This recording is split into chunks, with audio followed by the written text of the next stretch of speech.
RFM matin 7h40 sunu gan Cheikh Ndiaye directeur général CICES salaamaaleykum. waaleykum salaam. CICES mooy bërëb bi nga xam ni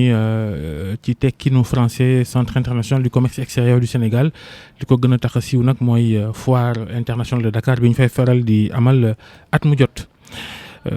seetewaay fii nag li tax ñu sàkku ko sax mooy bokk nga ci directeur yi ñu tudd ci rapport yi Cour des comptes génnee ci njeextalu ay bés bële ñu gis ci njàngat ne sooyurin foofa am nay léexóor ndax ñu ni lu tolloog ay jege 120 millions ci ay loué ay groupe électrogène ak ñoom seen lan mooy sa commentaire ci Cour des comptes loolu mu génnee ci saytoom.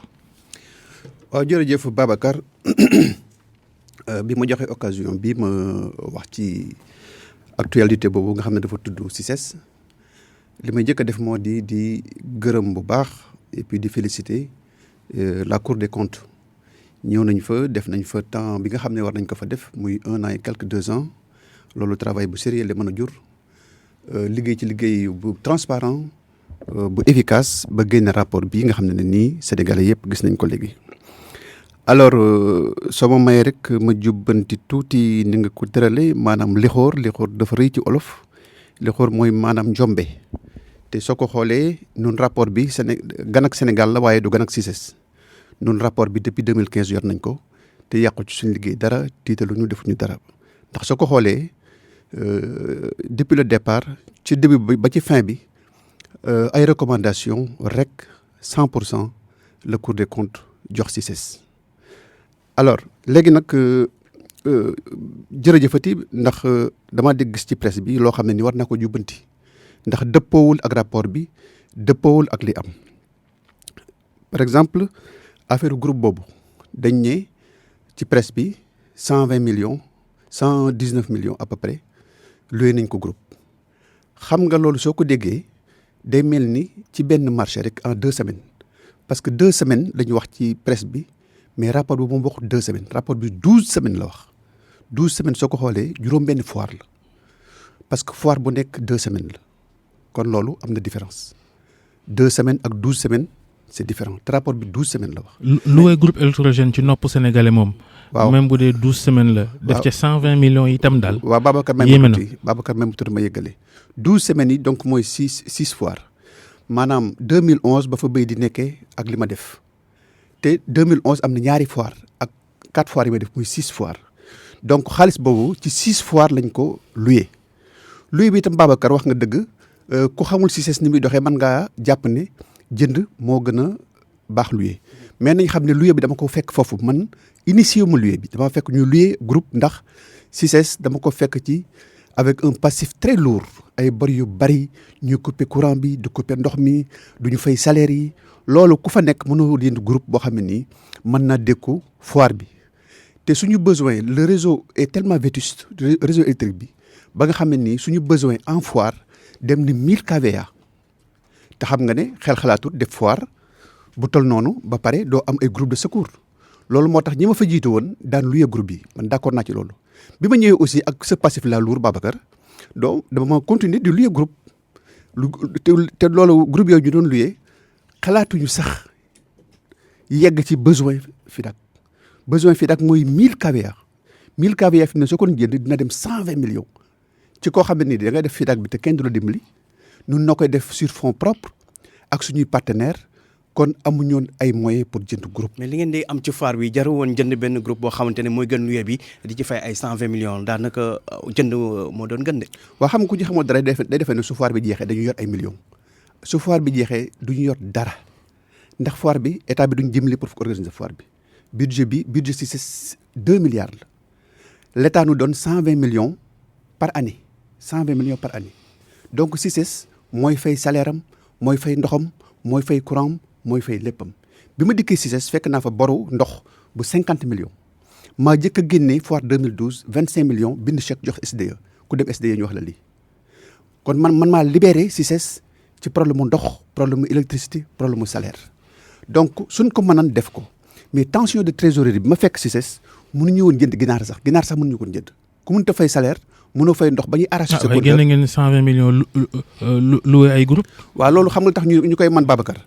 nee naa la du ci benn foire ci juróom-benn foire la 2011 ñaari foire la avant may ñëw ma def ñeenti foire muy juróom-benn foire kooku Babacar wax na ko ba pare nee na ci juróom-benn foire la somme boobu am juróom-benn foire bokkut ak li presse bi wax ne ñaari semaine. groupe bi ngeen loué moom lu muy jar. groupe bi nee naa la besoin CICES ci groupe c'est 1000 kVA 1000 kVA kenn xalaatu ko jënd parce que ñun yoruñu ko te fekk na image yu CICES dégradé au niveau des institutions financières ci banques yeeg ci partenaires yi ba nga xam ne nii koo leb ñaar dërëm sax mu bañ xam nga nu ñuy defee foire bi. loolu koo koy jiiñ ñi la fa jiitu nekk directeur. loolu l'histoire laa koy jiiñ du ma jiiñ ma Samba du ma jiiñ ma Demba c'est une situation de fait bu ma fa fekk ma dund ko waaye li wér-tóor mooy CICES moom jëlee naa ko ca camp gi yóbbu ko foo xam ne ni fi mu ne macha allah. mais lu wees wàllu groupe léegi may ma rek may ma ci wàllum 78 millions yoo xam te ne nee nañu ay bayu foire ba ak tamit curé canaux yi. loolu tamit jégg na doy 78 millions ngir bay rek. loolu moom looñu lan. très bien ma ci loolu laa bëgg a ñëw mais est-ce que problème mu groupe bi leer na seen bopp li ma koy expliquer est-ce que leer na parce que dama bëgg sa wax la rek dañuy jàpp ne da nga wax rek xamuñu askan waa ngoog moom kay waaw très bien mais est-ce que dégg ngeen li ma wax su ngeen déggee li ma wax baax na waxuma leen ngeen nangu ko wala ngeen ñàkk ko nangu li ma wax nii est-ce que leer na ci bopp. askan waa ngi lay dégg. est-ce que leer na ci bopp laa wax askan waa ngi lay dégg ñoom ñoo. waaw maanaam daal li ñu wax ci presse bi ne 2 semaines la 100 et quelques millions du 2 semaines 6 foires la ci juróom-benn at la. bon merci problème mu désherbage bi wax nga dëgg foofu te bëgg naa fay taxaw tuuti ñu teewlu ma tuuti soo déggee désherbage tur wi day banal day anodin day defee da ngay defee ne mbay rek bay ñëw ruuj beddu tool demewut noonu maa ngi xam le ne aussi foofu du benn foire loolu aussi juróom-benn foire la maanaam juróom-benn at somme 78 millions boobu maanaam juróom-ñaar fukki millions ak juróom-ñett ci juróom-benn at la kon loolu aussi am na différence ñaari semaine benn foire ak juróom-benn foire am na différence. mais CICES réussir rek goo xam ne ruuj gi mën naa jar luy toll 80 millions même bu dee nangami foire la itam. Babacar xaaral ma ñëw rek loolu moo terme ruuj boobu laa bëgg a corriger ku ko dégg da nga defee dañ koy ruuj rek désherber ko xam nga désherber c'est un terme recouvrant ci biir am na bay ñax mépp xam ngeen ne foire décembre lay am donc nawet bi jaar na ba jàll foire day sëq lipp ak ñax foire 19 hectares la ak xeer ak bagage ak nangam curage du canal aussi ci la bokk. baykat yi leen ëpp tool fopp te ñoom duñu ruujee loolu. waa 19 hectares nag gisoo ko benn tool nii man ci àll bi laa dëkk Lambaye laa dëkk ma yoru Lambaye 19 hectares moom benn tool nii. mais 78 millions ba pare moom ruuj moom waaw mais xaaral ma ñëw rek parce que su ngeen ko defee nii nit ñi duñ comprendre te Sénégal dañoo war a comprendre kon donc désherbage boobu am na bay ñax mi mbay mu difficile Babacar curage canal bi canal bu mat. ñax lu mu kate jantaar la wala lu mu doon. déedéet Babacar bu ma brouillé alors dama bëgg a wax désherbage boobu lu mu recouvrir mbay mi la curé canal bi canal boo xam ne nii dafa màggat depuis 74 nga xam ne c'est ensablé presque à 80% c'est de la vase presque ak nawet bi ay mbëtt dëkk ci ay bar dëkk ci ay jaan sax dëkk ci man sama boori biir damay daje ay bar leneen la ca des aussi mooy élagage des arbres loolu lépp nga jël ko et moi j'interdis à ce qu'on brûle les arbres à ce qu'on brûle les déchets organiques ndax aussi pollution de l'air ñu jël loolu lépp yóbbu Mbëbës ay dizaines de camions ñoo fay départ jël Mbëbës loolu soo ko xoolee loolu mooy désherbage waaye bu ko kenn déggee ñëw faucher ay ñax rek daal di teg fële maa ngi lay xamal ni dagg ñax mi la góor garab yi voilà ak curé canal bi ak jël lépp yóbbu ci àll ba sur 6 ans mooy som boobu Babacar ma xamal ne la et puis ñun bala xam nga CICES daanaka dafa am problème. kon dana ñëpp wuti camion mbalit. xam nga dafa am tension de trésorerie laa la wax laa la fekk damay fekk ñuy arracher compteur ndox bi ak di couper courant bi toujours ñun mosuñu am moyen pour di def loolu ay 3 mois avant dañuy bàyyi bu foire bi jub nga xam ne ni on est pressé par le temps ñu soog ko def parce que ci la ñuy xaw a am ay rentrée d'argent tuuti donc foofu dañuy obliger prestataire bi mu recruter le maximum de personnes en général 150 personnes lay mobiliser avec du matériel boo xam ne c'est adapté Babacar soo ko doon jël naneen nan ko jëlee naneen imaginez loolu sax mu demee ni presse bi wax maanaam mu doon benn marché ci benn at même bu doon noonu nañ xam ne ça a été approuvé par le conseil d'administration et que aussi 78 millions ci benn marché normalement appel d'offre la te appel d'offre. les conseils d'administration conseil d'administration yi dañuy complot direction yi. non ñun meluñu noonu dama lay xamal ne même su fekkee ne nii ci 2 semaines lañ ko consommé ci benn foire de façon jaar na CA ñu approuvé ko ba pare aussi ça fait l'objet d'appel d'offres marché appel d'offres la 78 millions dafa bëri te su boobaa DCMP mi ngi ci biir te day validé ko mais dama leen di xam ne. mais monsieur le directeur général xam nga quel que soit les chiffres. Cour des comptes mooy 6 foires. Cour des comptes 6 foires. d'accord 6 foires le terme désherbage c'est couper les arbres c'est curer le canal c'est élaguer les arbres c'est prendre tout ça. am nañu ababës léegi loo lu ngeen ci mën def ci xaalis ak loo ko luñ ko mën a layee su Cour des comptes dafay gëstoom ba joxoñ ko teg ko baaraam ba jàppee ko lu jaaduwul rek jaaduwul. déedéet Cour des comptes moom li mu wax du question jaadu Cour des comptes def ne dépensé nañ ci désherbage tant de millions mais sur 6 ans peut-être loolu ci recommandation yi la bokk su fekkee ne ni état bi xam nga le CICES c'est un contrat de concession avec l'état dafa am lu mu war a def ñun ñu am lu ñu war a def ñun fonctionnement beeg yooyu ñoo ko res CICES mais état bi les grosses œuvres moo ko war a yor loolu la convention bi wax mais depuis plusieurs années avant bien le régime de Macky Sall l'état ne fait plus rien sur le CICES c'est pourquoi la structure est devenue très vétuste mais su fekkee ne état bi def na li mu war a def kon loolu lépp duñ ko def dalee goudronné kon loolu lépp yooyu du am mais état bi na ma yàlla baal avant Macky Sall bien avant Macky Sall sax l'état a failli à sa mission l'état ne s'occupe plus de CICES nous on s'occupe de notre mission à nous et on s'occupe aussi de la mission de l'état c'est-à-dire réparer les grosses œuvres loolu ça nous prend énormément d'argent. léegi kay mais léegi kay Cheikh Ndiaye bëgg naa mu leer nañ ci bopp Sénégal yi daal. léegi kay ginnaaw CICES kenn ñemewul ci mbay dong. ginnaaw CICES millions ak juróom-ñett. ginnaaw CICES amatul bénéfice ci juróom-benn foire la am. léegi ginnaaw CICES amatul bénéfice foire bi gën a mag di foire internationale Dakar FIDAK ren am na ba jeex wala boog 2019 am na ba jeex nit ñi sax xamuñ ni foire am na léegi CICES moom lu ciy pexe ginnaaw doxatul te màggat na. CICES bi ngi dox Babacar CICES bi ngi dox de fi mu ne nii soo ko weddee nga dem laaj. yaa ne amul bénéfice. am na bénéfice man mosuma la wax amul bénéfice ba ma fa ñëwee déggoon Babacar li ma la wax may ma tuuti rek quelques secondes Babacar xam naa yow ku bëgg sénégalais nga da nga leen défendre mais Babacar may ma tuuti rek parce que c'est important sama famille il y va de ma famille il y va de mon dimanche et cetera Babacar xam nga fi ma jëlee CICES na nga laaj waa CICES fi na nii su fekkee dafa nuur ci géej génn na bopp bi ci kaw damaa fekk may la ñuy couper ndox mi di arracher compteur bi damaa fekk ñuy arracher compteur kii bi compteur électricité bi. courant gars yi du ñu fay salaire voyage y en a plus avancement y en a plus caisse de sécurité sociale y en a plus les foires dañuy génn duñu fay salaire mais loolu lépp y a un renversement de vapeur demal nga laajte fi mu ne nii def naa fa juróom-ñaari at musuma yeggale 5 te fayu ma salaire yi te masse salariale bi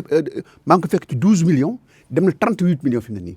te du ma dem le 5 te fayu ma salaire demal nga si seet nga laaj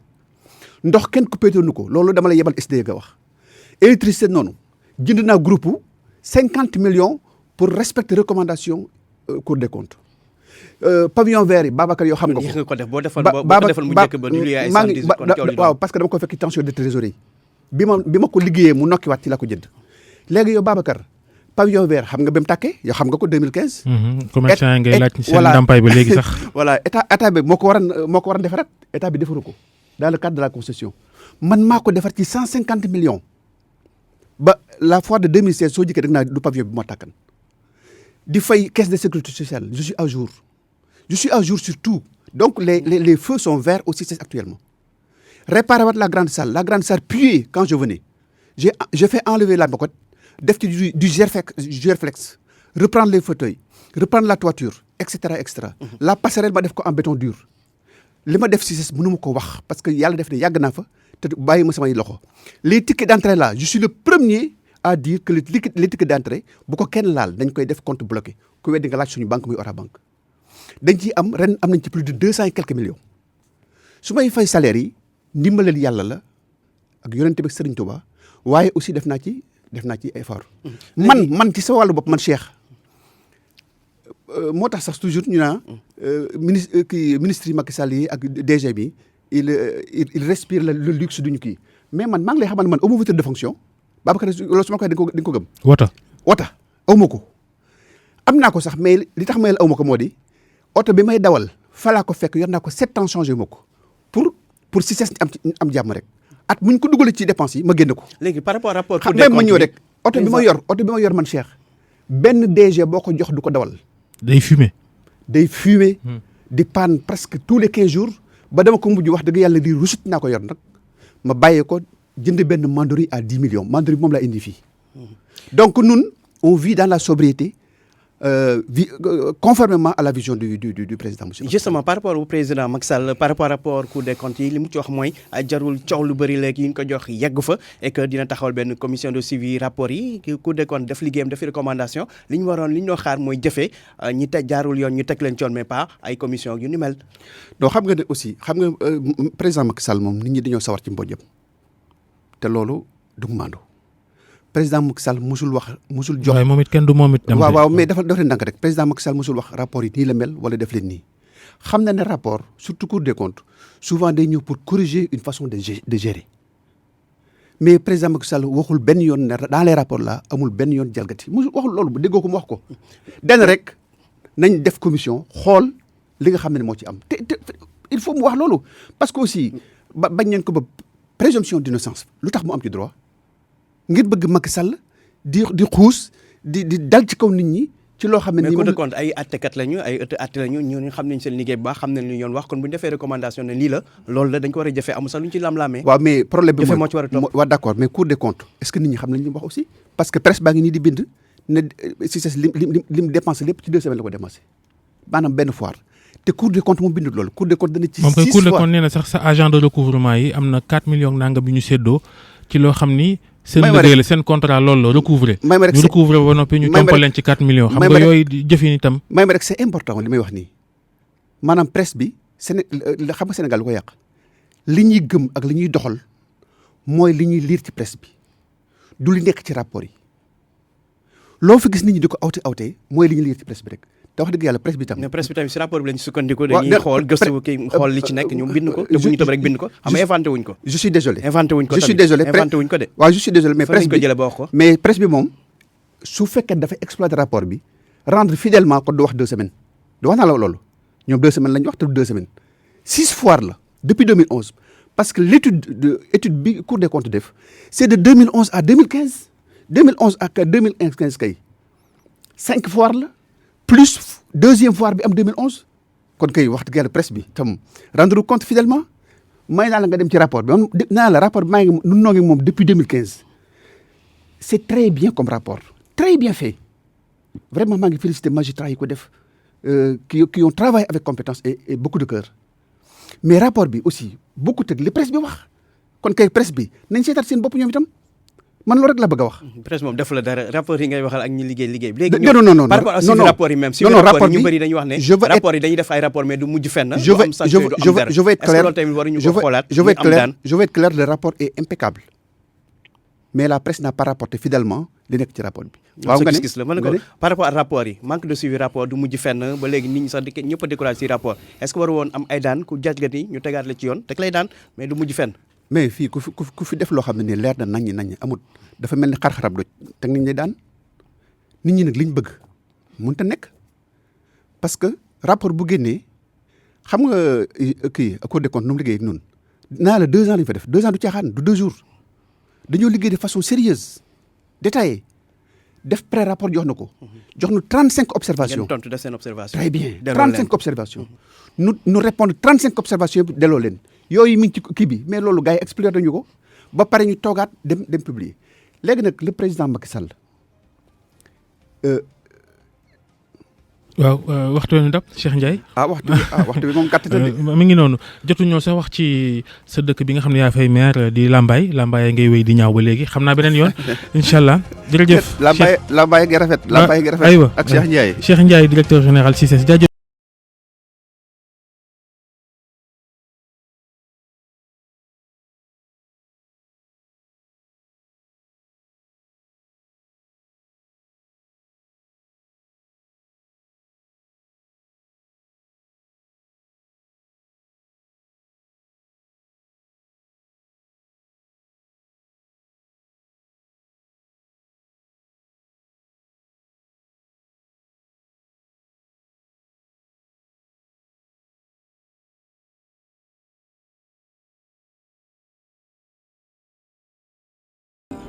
Mercredi 5 février 2020, RFM Matin, bon réveil, bonne journée, il est 6h. RFM Matin, les infos. Flash Info présenté par Georges Détié Diop. Bonjour Georges. Bonjour Babacar, bonjour à toutes et à tous.